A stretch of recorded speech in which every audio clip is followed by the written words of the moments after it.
maashaallah tabarakallah. Meeshaan kuni meeshaa obboleettii keenya tokko inshallah bor galti siinii rabbi jedhee.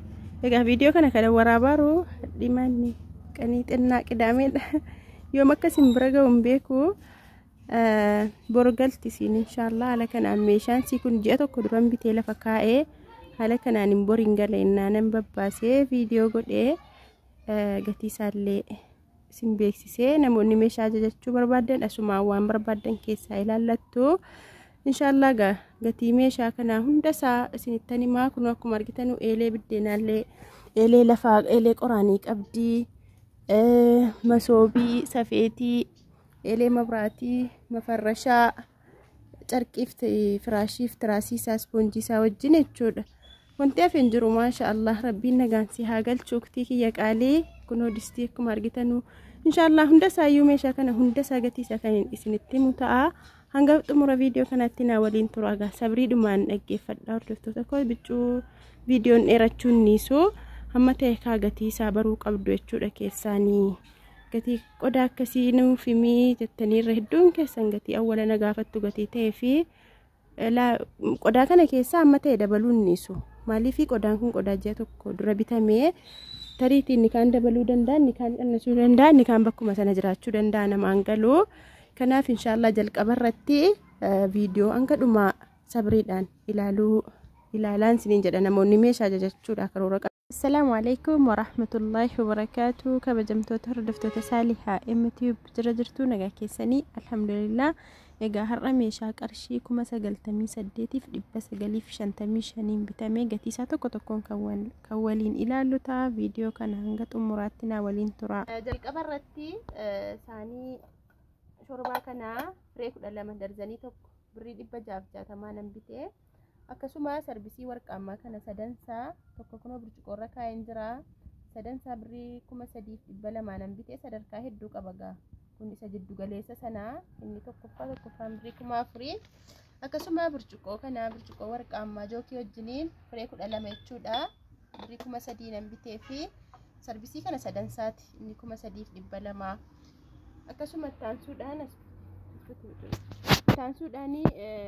saanii raanii kana firee 5 birrii 3,500 nan bitee fi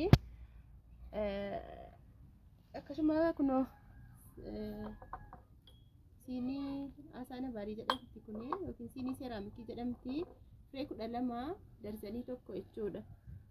Birrii 1,700 nan bitee fi amma garuu birrii 2,000 ta'eera. Qodaa kana raamadaana qabattan bitee jechuudha. Hundasaa qodaa kana amma boriin galeennaan haala kanaan viidiyoo godhe inshallah geessaaf jedheetanii.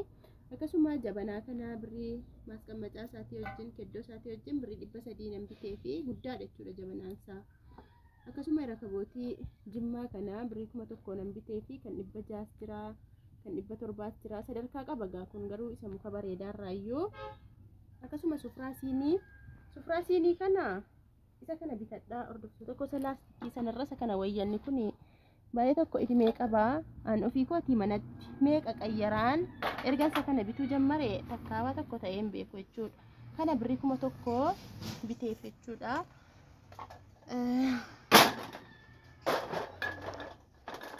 Birrii 1,000 nan bitee fi sufracha akkasuma mastaaxabaa kana birrii 200 qorqoraa leetirii tokko kana birrii 600 birrii 500 dhiifama. Akkasuma maxbashaan kun egaa maashaallah lakkoofsa 5 maxbashaa baay'ee tokko ulfaataa bareedaa ta'ee birrii 1,600 nan bitee fi akkasuma maashinii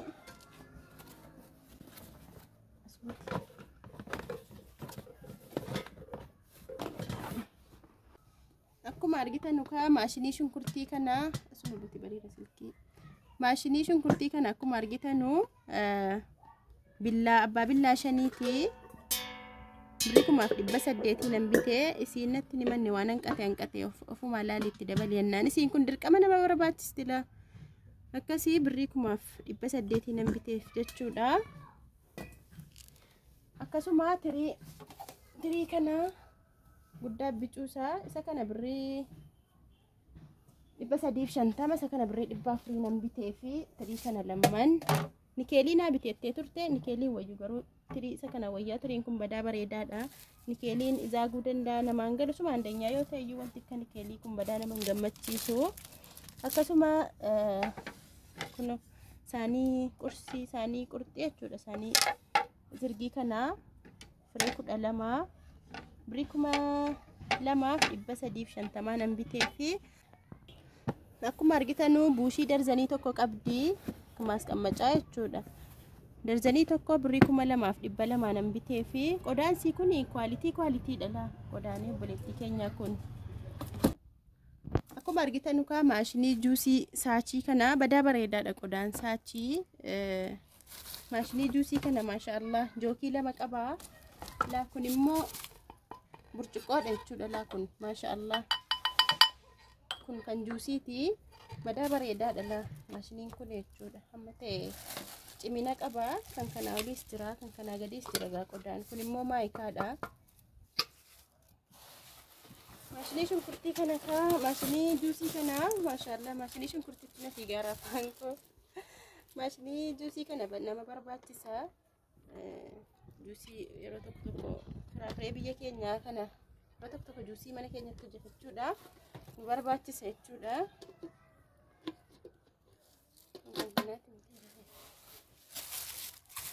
Yaa baluun barbaachisu. Isiin kun immoo laa kan bunaa fi kan juusii kana 2 qabaatee jookii isa gurguddaa 2 qabaatee isii kana tokko qaba jechuudha. Wanti wajjin gad harkinaan ajajamu kan bunaa kunoo garuu kan bunaatu qobaatti bitattanii gaariidha. Hordoftoota tokko maaliif buna yeroo hundatti fayyadamna gatii ta'ennaan kan bunaa daftee nama jalaa miidhamti. Amma obboleettiin keenya kun kana kan qimamii godhattee kan bunaa kumaaf wayiin jira jechuudha qobaatti. Isiituu bitattee gaariidha. Sadarkaa hedduu qaba qodaan biyya keenyaa hundinuu. Akkasii inshallah viidiyoon hin dheerataa booddeedhumaan bakka bakkatti deddeebisaa. Viidiyoon dheerataa jira. Maamoqee kana kunoo maashaallah. Maamoqeen kun illee nama barbaachisa jechuudha. Hordoftoota badaa nama fayyaddi. Birriin siis illee badaa miti. Akkasuma maamoqee kana birrii 2,000 nan bitee fi innis saachiidha jechuudha la. Maamoqeen kunis saachiidha. Maashiniin juusii kunis illee saachiidha. Istoofii saachiin sunis illee badaa bareedaadha. Akkasii maamoqeen kun illee birrii 2,000 nan bitee fi bareedaadha jechuudha. Nama barbaachisa jechuudha mana keessatti kun illee dirqama. Akkasii hordoftoota kun inshallah taansuudhaanii katooraa kana birrii 600 nan bitee fi akkasuma peermuzii ilaa peermuzii kana irratti namoonni peermuzii warqammaa jettanuu peermuzii warqammaa geexiidhaaf malee isa yeroo hunda manuma keessaa yookiin yeroodhaatti fayyadamuyyuu namaaf hin ta'u jechuudha. Amma peermuziin kun peermuzii kwaalitii ta'e badaa bareedaa kan ta'edha jechuudha. Peermuziin kun kana bitadhaa. Jookii warqammaas yeroodhuma tokko haala kanaan yeroo keessummaan namatti dhufe waan akkasii dhidheessuudha. Yeroo ayyaanaa waan akkasii malee yeroo hunda itti fayyadamuuf namaan ta'u jechuudha. Yeroo qodaa akkanaa bitattanu qodaa immoo yeroo hunda itti fayyadamamanu burcuqqoo fakkeenyaaf waan akka burcuqqoo jahansaa sarbisii maayikaan jijjiiralaa kan gatii madaalawaa ta'e isa bukkeetti bitadhaa malee kana amma yeroo hundatti hin fayyadamamaan yeroo hunda dhiqaan amma itti fayyadamamaa deemamuun dulloomaa deema jechuudha. Qodaan takkatu badaa dhufa. Kanaaf alaama peermuziin kun immoo peermuzii warqammaan birrii 2,000 kun garuu birrii 2,200 birrii 200tti dabalatanii peermuziin kun baay'ee tokko kwaalitii bareedaa kan ta'e jechuudha. Maashaallah kanan bitee fi kaanisiin peermuzii warqammaa innaan kana wayyadheen kana bitee fi wama sitti tole bitinaan jette jechuudha. Obboleettiin keenya kun akkasii akkana peermuzii 2 tokko kunooti. Peermuzii 2 kana leetirii 2 birrii 2,200 birrii 4,400 nan bitee fi akkasuma buna kiiloo 10 qabdi. Maashaallah buna kiiloo 10 kana birrii 2,000 nan bitee fi kiiloon tokko birrii 2,000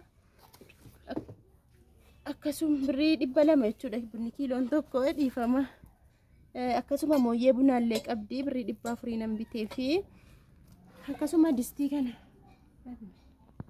akkuma argitan nuka distii kana firee 7 saan bitee fi maashaallah firee 7 isiin kun bicuu si gadaantuudha. Chikee kunis likkeenyaadhuma waxii nama lamaan hin geesse jechuudha.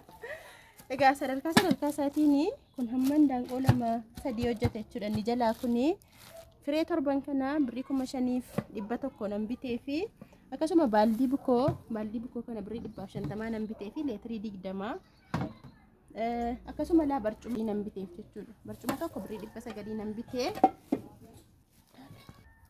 Egaa maamessaa kana birrii 70 nan bitee fi akkasuma maankaa kana lammansaa birrii 380 nan bitee fi akkasuma billaa bicuuf guddaa kana billaa kun kan firaafireetti kun billaa bicuuf guddaa kana birrii 850 nan bitee fi walumatti jechuudha. Akkasuma maankaa guddaa bicuu kana birrii 100 akkasuma maankaa guddaa bicuu kana darzanii tokko jechuudha birrii 600 nan bitee fi akkasuma zayitii leetirii 5 kana birrii amma 50 ta'eera. Yeroo sana garuu birrii 1,100 nan bitee fi akkasuma maktafaa kana birrii 300 nan bitee fi kichiin kaabineetii hojjechiifataa jirti obboleettiin keenya kuni. Maktafaan kun kichiin kaabineetii irra kaa'anii kattafuu itti fayyadamuuf nama gargaara jechuudha. Akkuma argitan istoofii abbaa lamaa kana qabdi birrii 1,800. Akkasuma eelee qoraanii kana eelettiin kun badaa bareedduudha. Zarii eelee mabraatii keessoo jirtuuti jechuudha. Badaa bareedduudha eeleen kun qoraan bicuu dhaangahaa qoraan bicuu dhageessisa jechuudha. Akkasuma keddoo isaa kanaan walitti bitee fi eelee kana birrii 500 nan bitee fi keddoo isaa kana birrii 200 nan bitee fi akkasuma eelee mabraatii eelee qoraaniin kun immoo badaa tokko bareedduudha. Takkatu ho'itii siilessaa illee badaan barbaadu jechuudha. Goomman zarumaan siilessamti badaa bareedduudha eeleen kun. Eelee mabraatiis qabdi. Kana gaa mabraatiin biyya keenya babbaduu danda'a. Yeroo itti fayyadamuudhaaf naa bitinaan jette jechuudha. Walitti eeleen kun qophaa isaatti birrii 500 kun birrii 200. Eelee mabraatii kana isa miilaati jechuudha. Isa booskiitii miti. Birrii 6,500 nan bitee fi eeleen kun birrii 6,500 jechuudha. Inni booskiis jira yoo barbaaddan. Hamma gaa gatii qodaa mana keessaa sakaanii isinitti meera. Amma gatii mafarrashaa tiraasii 12 fi firaashii 4 carqii fi firaashii fi tiraasii isaatii wajjin jechuudha. Carqii qiyyaarii 2 hojjechiifattee akkuma argitan kafa'ee fi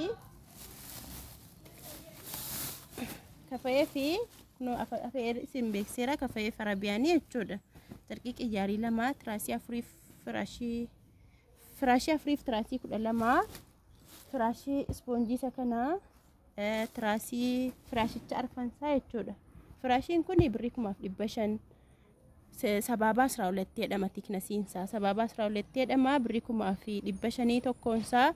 Tiraasii kana kan hin beektanii yeroo darbe sin beeksiseen ture. Birrii 400 jechuudha tokkoonsaa. Badaa bareedaadha ispoonjii miti. Kunoo haala kanaan carqii waxxaree qaba jechuudha. Hamma bareeduma carqii kamiyyuu kan ibsu tiraasiin keessaa cimaa bareedaa ta'uudha jechuudha. Yoo tiraasiin ispoonjii ta'e gajjadhaas daddabaa dhufaa bareedumni carqii sanaa achumaan dhokata jechuudha. Utuu carqiin haaraatti taa'u firaashii ispoonjiif tiraasiin ispoonjii keessaa dhumee carqii naqayyaraa jechuurra firaashiif tiraasii kanatu awwala qiyyaarii barbaada. Akkasii garuu tiraasiin kun badaa bareedaadha. Amma ta'e firaashii kanatu badaa miti. Takka jedhee gadi lallaafaa ammas nama cinqaa. Haa ta'u walumaa galatti gatii isaa walumaa galatti jechuudha. Kan carqii qofaani carqii qiyyaarii 2 arabiyaaniif kafa'een jechuudha. Birrii 15,000 birrii 16,000 kan carqii qofaan. Walitti immoo birrii walumaa galatti birrii 27,650 jechuudha. Mafarrashaan saaloonii walumaa galatti akkasii ka hordoftoota koo meeshaan hadhaagaa kana fakkaata. Namoonni meeshaa ajajachuu barbaadanii meeshaan akkuma itti fufetti jira. Meeshaa kamiyyuu manaa kaasee amma siinii bunaa jechuudha. Saalii HMtu birraa argachuu dandeessu. Bichaa ana dubbisaa keessaan waan akkanaa barbaannaa yoo jettan akka aqimii keessanii waa hundayyuu argachuu dandeessu jechuudha. Lafaa kaasee mana akkasuma meeshaa mana keessaa arabiyaa majlisiis ta'uu meeshaa mana keessaa guutuu inshallah akka birrii keessaniitiin isinii bituu nan danda'a. inshallah namoonni ofiifis maatiidhaafis bitachuu barbaadanii keessaa lakkoofsa irratti argamuun na dubbisaa. akkasuma chaanaalii koo kanammoo laayikii naa godhaa. waan akkanaa immoo yoo isinitti tolee hiriyoonni koo habitatan yookaan jettanu ta'ee liinkii koo sheer godhaafi jechuudha liinkii yuutuubii kooti. inshallah hanga viidiyoo biraatiin walitti deebinutti nagaa rabbii keessanaaf jiraadhaa. assalaamu alaykum warahmatullahi wabarakaatuh.